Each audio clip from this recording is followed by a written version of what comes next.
Nous sommes là aujourd'hui dans le cadre d'un partenariat que nous sommes en train de développer avec le Musée des civilisations noires et d'autres acteurs actuellement qui évoluent aujourd'hui dans l'État. Un concept qui est appelé Galerie de l'incivisme. Je pense que l'incivisme est à combattre dans un pays qui aspire vers le développement. C'est dans ce cadre qu'aujourd'hui, une journée est dédiée à l'énergie, l'utilisation rationnelle de l'énergie. Je le dis, je le répète, l'énergie aujourd'hui est indispensable pour tout développement. C'est dans ce cadre que l'utilisation rationnelle de l'énergie demeure un impératif pour nous citoyens. Je l'ai dit partout, tout à l'heure dans mon speech, j'ai dit que nous qui avons aujourd'hui la chance de vivre en ville, qui disposons d'énergie, nous n'avons pas le droit véritablement de le gaspiller. Nous devrons penser à nos concitoyens qui sont actuellement dans les villages, dans les hameaux et qui espèrent un jour avoir de l'énergie pour aspirer à un développement. Mais aussi, nous devrons contribuer à cet important programme du président de la République qui est l'accès universel à l'électricité à l'horizon 2025.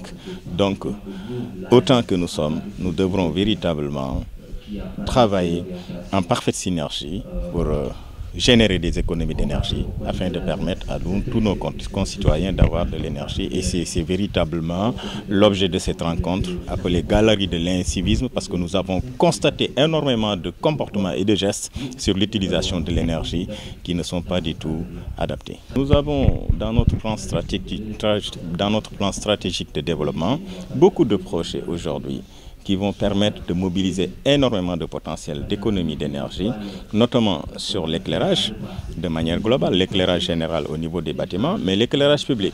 Je le dis partout, au Sénégal, vous faites le tour des rues, à midi, souvent vous voyez des milliers de lampadaires qui sont allumés. On n'a pas besoin d'éclairer les rues à midi, alors que c'est des lampadaires qui sont non seulement énergivores, de l'ordre de 250 watts, suffisant pour donner à un ménage de l'énergie.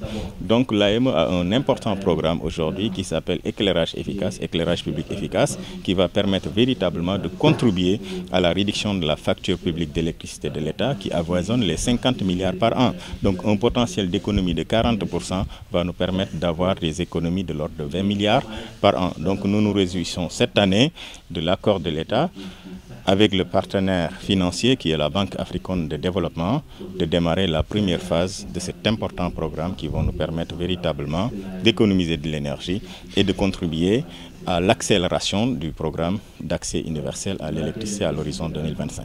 En fait, les énergies renouvelables au Sénégal demeurent véritablement aujourd'hui une source d'énergie très importante. Et sur ce, il faut saluer les efforts de l'État du Sénégal sur son mix énergétique.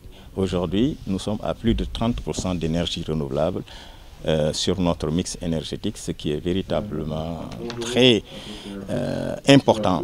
Mais néanmoins, le solaire aussi a un coût.